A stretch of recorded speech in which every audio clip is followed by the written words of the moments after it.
See, this is one of the issue and the challenges that we have. Because I believe like most of what we do or to what we don't do is something that is locked in our mindset. It is what we believe, what we think is what we actually carried out. So, we as Nigerian, us as African, we tend to kind of cage ourselves mentally, and we believe that our own thought or mindset is not good enough. It's not the best in the world. So we seem to be adopting all kind of things that is thrown to us as African, as black people, as a Nigerian.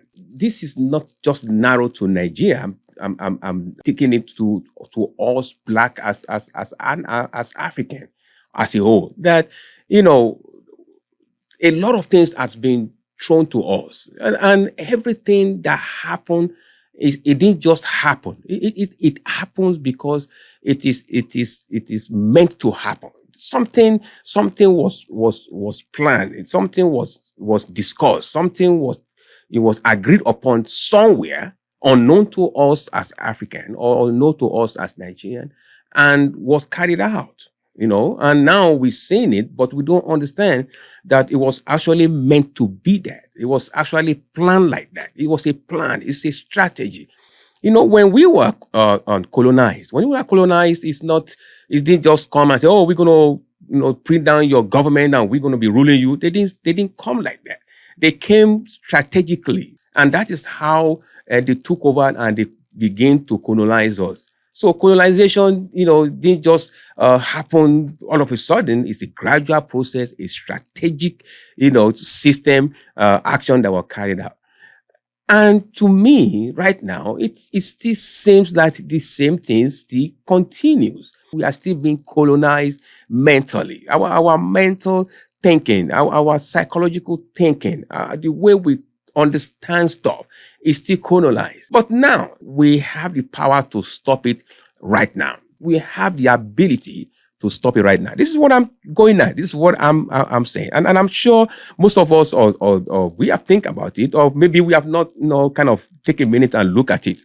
Let's say this. Why do we require English, which is a language, and math as one of the prerequisite requirement into admission into university? Why do we just think or believe that a language is what determines if you are educated or not?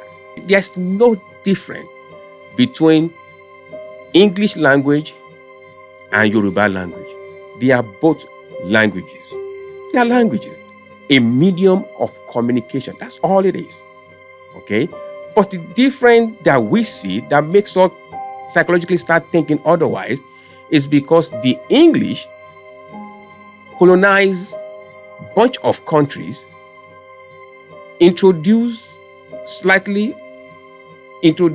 or forcing their language on others and culture.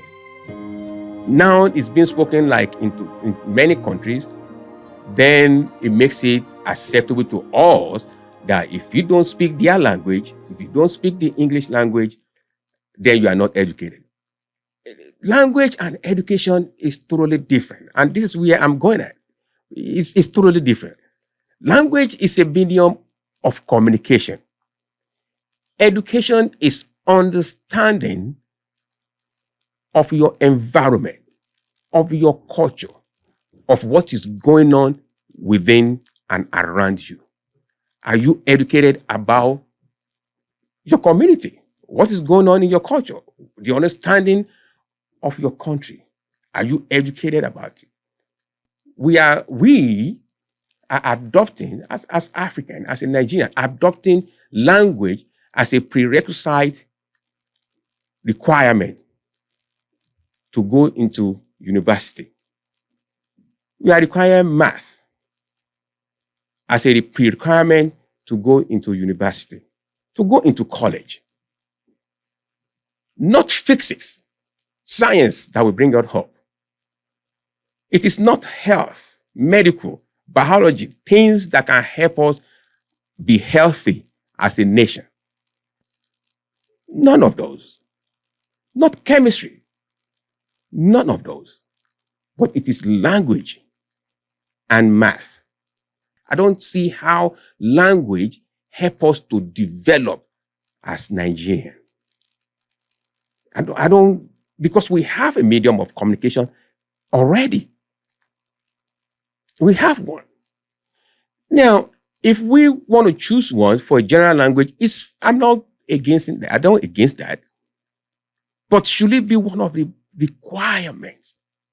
Because what we have in our brain, what we adopted, what we believe is our culture, portrays what we will become as a country, portrays our value as a country. So I'm saying that it seems to me like some of our priority seems to be wrong, mismatched. We to be channeled to wrong places. English and math. Math, if you're not an educator, if you're not a science person, there's some part of math. I say way more than half of math that we teach in high school, we are not going to use it at all in anything. It doesn't prepare us for any job it doesn't prepare us for most jobs that we need. We need a job training, something that we can lay our hand on that will help us to earn our ends meet.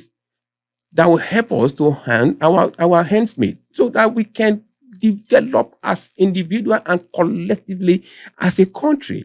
I'm just bringing the narrative up for us to kind of wake up and understand that we need to create our own system. We have to believe in our own system.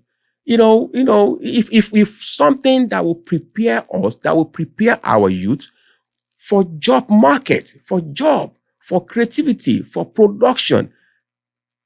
English is a language. It's not different from Hausa. It's not different from Igbo language. It's not different from any other languages that we have in the country. And I'm not saying we shouldn't have a general, language if we choose to. But I'm just saying it should not be a prerequisite of us getting educated, getting to college, let physics, let chemistry, let courses that prepare us for job market. If we choose to, let it be the prerequisite of getting into college. It seems to me that our priority is misplaced. Once you adopt someone's language, you have suppressed your culture. You have suppressed your own value. You have suppressed your own belief. Once you have adopted someone's language, those are the things